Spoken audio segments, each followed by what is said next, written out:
Hello everyone, আমি Subhadip. My pocket ডায়েরির নতুন একটি এপিসোডে আপনাদের সবাইকে স্বাগত। আজ আমাদের গন্তব্য শান্তিপুরের বেশ কয়েকটি উল্লেখযোগ্য স্থান। চলুন তাহলে শুরু করা যাক।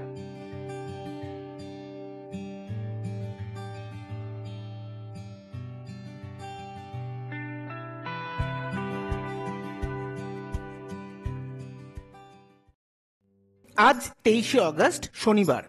সময় বেলা 12টা। আমরা বেরিয়ে পড়েছি শান্তিপুরের উদ্দেশ্যে। আর কয়েকদিনের মধ্যেই পুজো আসছে।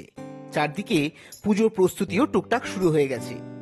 প্রতিবারের মতো এবারও আমরা তাই চলেছি শান্তিপুরে শাড়ির মার্কেটিংটা সেরে নিতে।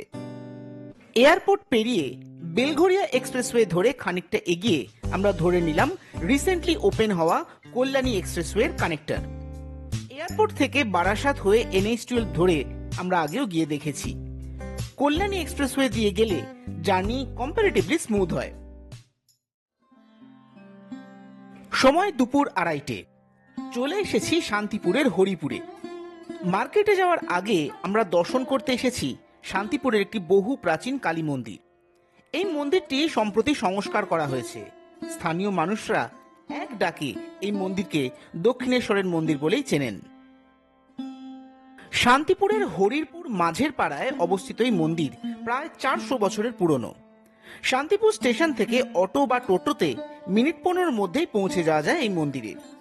সুপ্রাচীন এই মন্দিরটি সংস্কার করা হয় 2011 সালে। মন্দিরটির বাইরের দেওয়ালে রয়েছে বিভিন্ন মনীষী, যেমন স্বামী বিবেকানন্দ, শ্রী রামকৃষ্ণদেব, রামমোহন, সাধক বামাখ্যাপা প্রভৃতিদের মূর্তি। মন্দিরের সামনের গেটে এসে দাঁড়ালেই ভেতরের অপরূপ মন্দির এবং সংলগ্ন বাগানটির সৌন্দর্য প্রত্যক্ষ করা যায়। মন্দির চত্বরে ঢুকেই চোখে পড়বে সুন্দর একটি ফুলের বাগান এবং তার চারদিকে আলপনা আঁকা শান বাঁধানো মেঝে। মূল মন্দিরটির পাশেই রয়েছে বাবা লোকনাথ এবং দেবাদিদেব মহাদেবের পৃথক একটি মন্দির। মূল মন্দিরের চূড়াটি কলকাতার দক্ষিণেশ্বরের মন্দিরের আদলে তৈরি। আমরা যেদিন গিয়েছিলাম সেদিন ছিল কৌশিকী অমাবস্যা। পরিবারের সকল সদস্যরা যারা কর্মসূত্রে অন্যত্র থাকেন তারা সবাই সমবেত হয়েছিলেন সেই মন্দিরে। মূল মন্দিরের ভেতরে রয়েছে শ্যামা কালীর একটি প্রতিমা, যার নিত্য পূজা করা হয়।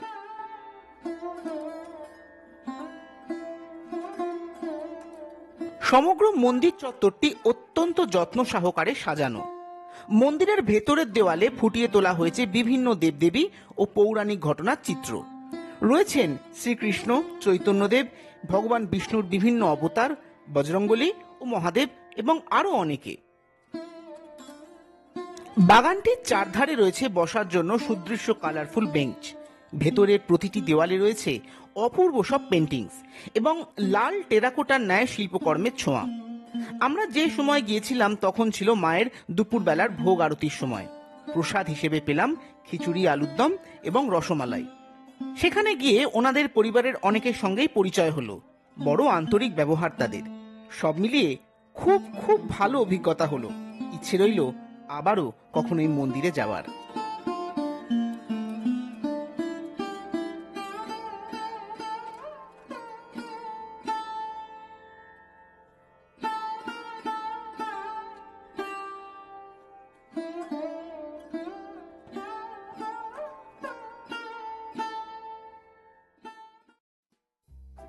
মন্দির দর্শন শেষে এবার মার্কেটিং এর পালা। শান্তিপুরের ঘোষ মার্কেট যেতে মোটামুটি মিনিট 10 সময় লাগার কথা। আকাশে আবার মেঘের ঘনঘটা শুরু হয়েছে।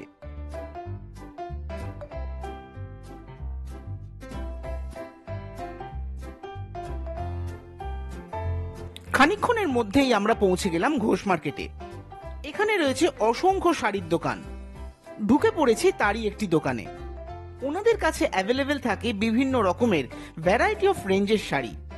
আমরা প্রতি বছরই এই দোকান থেকেই শাড়ির মার্কেটিংটা সেরে ফেলি। মার্কেটিং শেষে আবার আমরা বেরিয়ে পড়েছি। এর মধ্যেই রাস্তায় বেশ কয়েক পশলা বৃষ্টি হয়ে গেছে। এখন আমরা যাচ্ছি হবিবপুর ইস্কন মন্দিরের দিকে। গুগল ম্যাপ অনুযায়ী সময় লাগবে আনুমানিক মিনিট 40 মতো। হবিবপুর ইস্কনে পৌঁছে গাড়ি পার্ক করে চলে এসেছি মন্দিরের সামনে। 4 হুইলারের পার্কিং ফি 30 টাকা। মন্দিরের ভেতর ছবি তোলা নিষিদ্ধ হলেও অনুমতি নিয়ে শুধু বিগ্রহের ছবি তুললাম। এখানে রয়েছেন রাধাকৃষ্ণ এবং জগন্নাথ, বলরাম, সুভদ্রা। বিগ্রহগুলি এতটাই প্রাণবন্ত যে মুহূর্তের জন্য চোখ ফেরানো যায় না।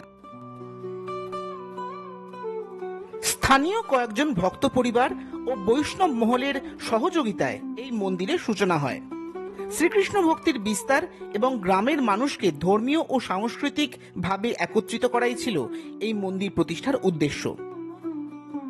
মন্দিরের সামনেই রয়েছে একটি মহাপ্রসাদের দোকান, পাশেই রয়েছে সম্পূর্ণ নিরামিষ একটি ফাস্ট ফুড সেন্টার।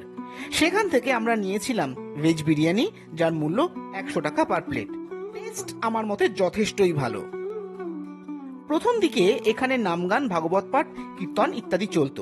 পরে স্থানীয় ভক্তদের প্রচেষ্টা ও উদ্যোগে এটি একটি পূর্ণাঙ্গ ইস্কন মন্দিরে রূপান্তরিত হয়। গ্রামের প্রবীণদের মতে হবিবপুর এলাকায় একসময় শ্রীচৈতন্য ভক্তরা নাম কীর্তন করতে করতে পথ অতিক্রম করতেন। সেই স্মৃতিচিহ্ন ও ভাবধারাকে ধরে রাখতেই এই মন্দিরের প্রতিষ্ঠা হয়। গত কয়েক বছরে মন্দিরটি নতুন রূপ পেয়েছে। ভক্তদের দান ও ইস্কনের উদ্যোগে নতুন গর্ভগৃহ, প্রশস্ত নামহট্ট, অতিথিশালা এবং ভক্তদের বিশ্রামের জন্য ব্যবস্থা করা হয়েছে। মন্দিরটি কেবলমাত্র পূজা পাঠের স্থান নয়, কর্তৃপক্ষের উদ্যোগে চিকিৎসা শিবির, দরিদ্র সেবা হিসেবে অন্নদান ও শিক্ষার প্রসারের ব্যবস্থাও করা হয়। আজকের দিনে দাঁড়িয়ে তাই হবিবপুর ইস্কন মন্দির শুধুই এক ধর্মীয় প্রতিষ্ঠান নয়, বরং শান্তিপুরের আধ্যাত্মিক ও সাংস্কৃতিক ঐতিহ্যের এক উজ্জ্বল প্রতীক।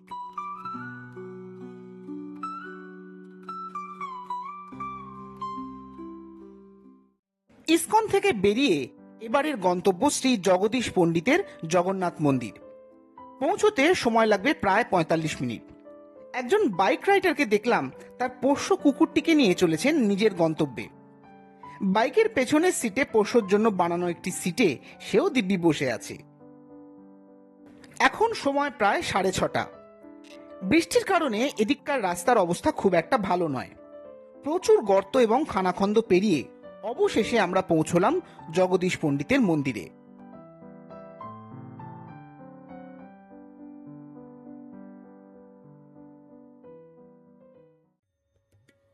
প্রায় 500 বছর ধরে এই বাংলার মাটিতেই বিরাজমান রয়েছেন পুরীর জগন্নাথ ধামে শ্রী জগন্নাথ দেব। মন্দিরকে ঘিরে রয়েছে আশ্চর্য এক কাহিনী। চাকদহ স্টেশন থেকে কিছুটা দূরেই রয়েছে শ্রী চৈতন্য গৌড়ীয় মঠের জগন্নাথ মন্দির, যার বিগ্রহ 500 বছর আগে ঘাড়ে করে বয়ে এনেছিলেন শ্রী জগদীশ পণ্ডিত। মন্দিরের গেটে বড় করে লেখা রয়েছে জগদীশ পণ্ডিতের শ্রীপাঠ। সিংহদুয়ার পেরিয়ে ভেতরে আসতেই চোখে পড়বে ঝলমলে পোশাকে বিরাজমান জগন্নাথ দেবের বিগ্রহ, তবে তার দুপাশে অনুপস্থিত বলরাম ও সুভদ্রা। ইতিহাস ঘেঁটে জানা যায় জগদীশ পণ্ডিত ছিলেন মহাপ্রভুর অন্যতম পার্ষদ। প্রায় 1 মাস পায়ে হেঁটে তিনি পৌঁছেছিলেন পুরী ধামে। কথিত আছে জগন্নাথ দেবকে দর্শন করে তিনি ব্যাকুল হয়ে পড়েন। তখন জগন্নাথ দেব জগদীশ পণ্ডিতকে স্বপ্নাদেশ দেন যে সেই বছরই নবকলেবর হলে পুরনো বিগ্রহটি তুলসী বাগানে সমাধিস্থ করা হবে। তা না করে যেন তিনি সেই বিগ্রহটিকে সঙ্গে করে নিয়ে যান। একথা শুনে জগদীশ পণ্ডিত তৎকালীন রাজার অনুমতি নিয়ে বিগ্রহ সঙ্গে করে নিয়ে আসেন। দীর্ঘ পথ অতিক্রম করে ক্লান্ত জগদীশ চাকদহের কাছে বিগ্রহটিকে নামিয়ে নিজে গঙ্গা স্নানে যান।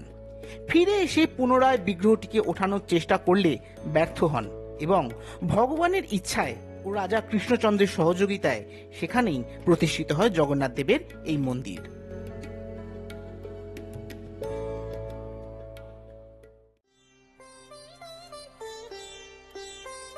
মন্দির দর্শন শেষে এবার আমরা যাত্রা শুরু করেছি বাড়ির অভিমুখে। পথে ছোট্ট একটা টি ব্রেক নিয়ে এবার বাড়ি পৌঁছানোর পালা। আমাদের উপস্থাপনা যদি আপনাদের ভালো লেগে থাকে তাহলে লাইক, কমেন্ট, শেয়ার করে আমাদের এগিয়ে যেতে আরো উৎসাহ দেবেন। আজকের জন্য তাহলে এটুকুই। খুব শীঘ্রই ফিরে আসবো নতুন কোনো ভ্রমণের অভিজ্ঞতা নিয়ে। সবাই খুব ভালো থাকবেন।